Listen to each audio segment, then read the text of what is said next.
May the name of the Lord be glorified. Today, I would like to glean some insights from the life of Peter.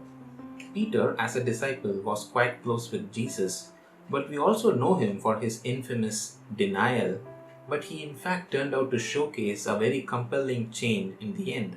So, who is this Peter? As we know, he is one of the disciples of Jesus. He was a fisherman by trade, and he was one of the three close disciples to the Lord. And he is a person who was named by Jesus, as we read in John 1:42. And he brought him to Jesus. Now, when Jesus looked at him, he said, "You are Simon, the son of Jonah. You shall be called Cephas," which is translated a stone. So that's where Peter's life began with Jesus, by his implicit following to the Lord. Jesus said, "Follow me and I will make you become fishers of men." And they immediately left their nets and followed him.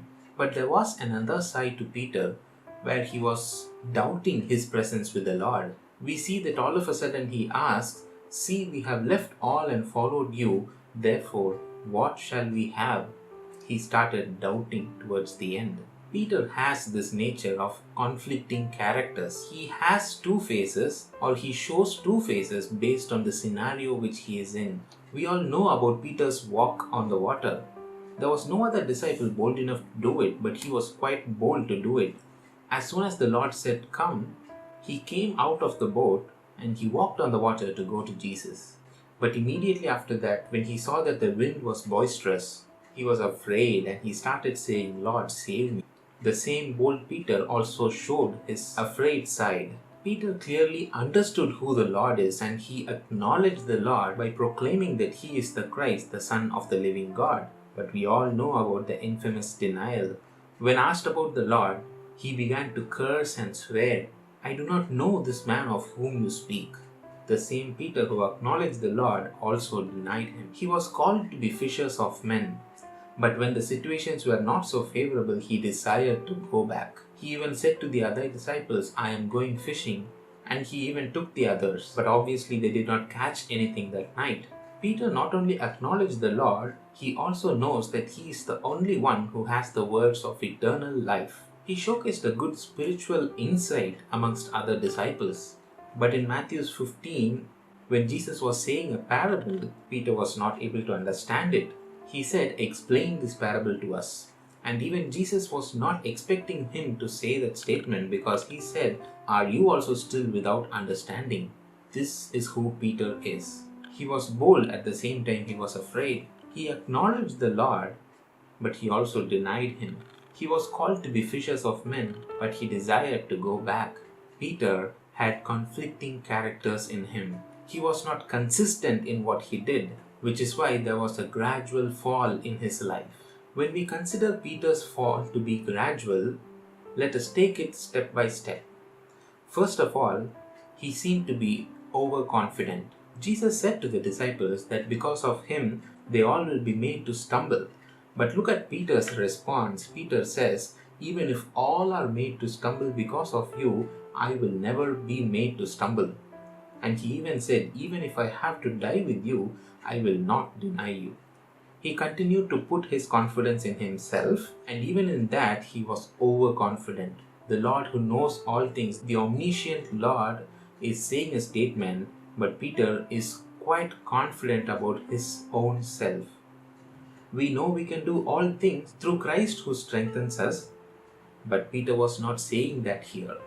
Secondly, Peter was negligent.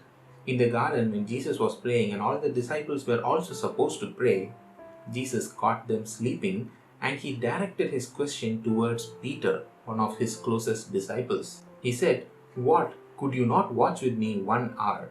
Watch and pray, lest you enter into temptation. The spirit indeed is willing, but the flesh is weak." The Lord insisted that they pray. The Lord insisted that they watch and pray. But Peter, along with the disciples, continued to be negligent over there. Thirdly, some of his actions were thoughtless. He was not clearly thinking things through. At the encounter between Jesus and the men who came to take him away, we see that Simon Peter, having a sword, drew it and struck the high priest's servant and cut off his right ear. The servant's name was Malchus, so Jesus said to Peter, "Put your sword into the sheath." So Jesus said to Peter, "Put your sword into the sheath." Jesus was continuously educating the disciples towards this moment, but Peter was not acting according to the knowledge that he had.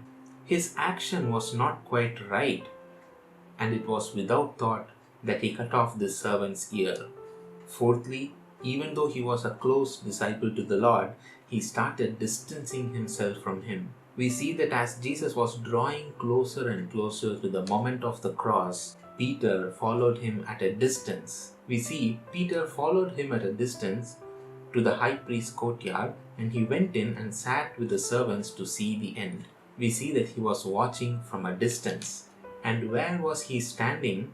He was standing amongst the servants and officers who in fact took Jesus captive.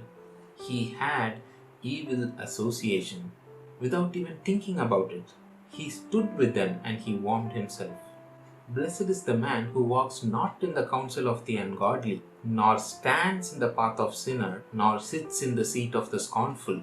But here Peter stood with them and warmed himself. This is how gradually Peter fell down the ladder. But is that all what Peter's life is meant to be? Definitely not so, and definitely the Lord Jesus did not think so as well.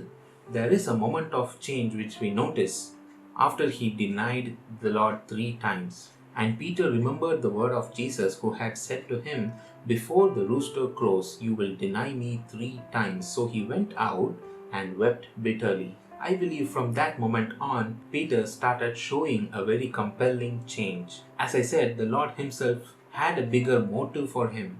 In Luke 22:32, we read like this, "But I have prayed for you that your faith should not fail, and when you have returned to me, strengthen your brethren." He was meant to strengthen the brethren. And we also know the Lord's famous statement towards him, John 21:17. Jesus said to him, "Feed my sheep." He had a clear-cut ministry set by the Lord for him. He was supposed to strengthen the brethren, and he was supposed to feed his sheep. We saw 5 steps through which Peter gradually fell. Now we can also see how he went back those 5 steps and changed himself. First of all, his overconfidence turns into a humility.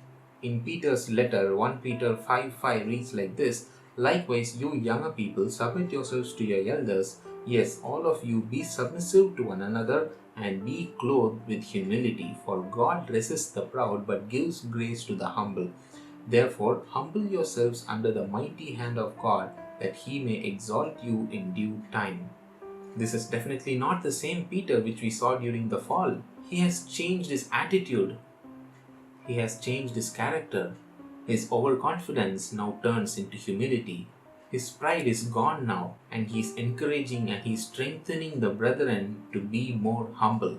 Secondly, we saw that he was negligent in his past, but this negligence turns into diligence. 1 Peter 5:8, "Be sober, be vigilant, because your adversary the devil walks about like a roaring lion, seeking whom he may devour." He is asking the brothers to be vigilant, to show more diligence. His negligence is gone now. Thirdly, his thoughtless action now turns into patience. 2 Peter 1:5 reads like this, "But also for this very reason, giving all diligence, add to your faith virtue, to virtue knowledge, to knowledge self-control, to self-control perseverance, to perseverance godliness, to godliness brotherly kindness, and to brotherly kindness love."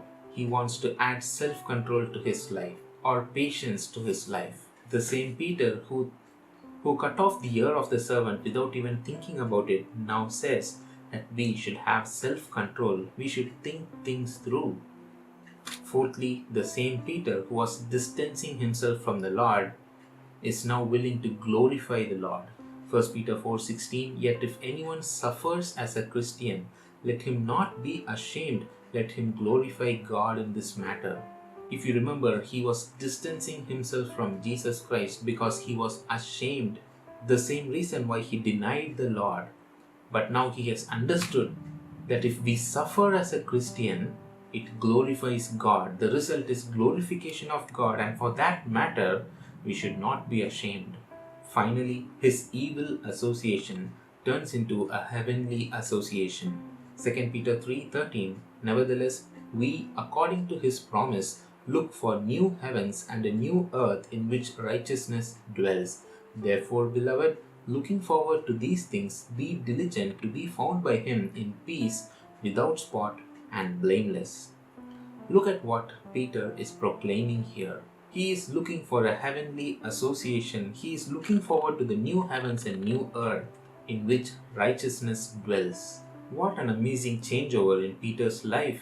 He had conflicting characters. He was probably struggling with it. He was not able to act smart or act in a way which God was desiring for him to be. In fact, God had a higher motive for him, and we clearly see from Peter's letters that he was able to satisfy the goals which God had set for him. All that the Lord said was, "Feed my sheep and strengthen my brethren." And he did clearly so in his letters. And from his own experience, he has changed his behavior, his attitude, his character, and he desires his brethren also to do the same. Are you struggling with your life today? Are you not sure what God is expecting from you? Be sure to spend more time with Him. And do not be disheartened. Peter spent his actual practical living life with Jesus Christ the Lord Himself, and he still had failures. He still had conflicting characters, and he still fell down. But that did not stop him. He rose back up, and he went on to become the person which Jesus selected him to be. He called him out to be fishers of men. He wanted him to strengthen the brethren. He wanted him to feed the sheep. And though there were downfalls, Peter was able to overcome it. I hope we can glean some attributes from Peter's life and try to apply it in our own.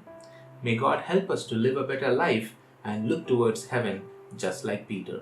Amen.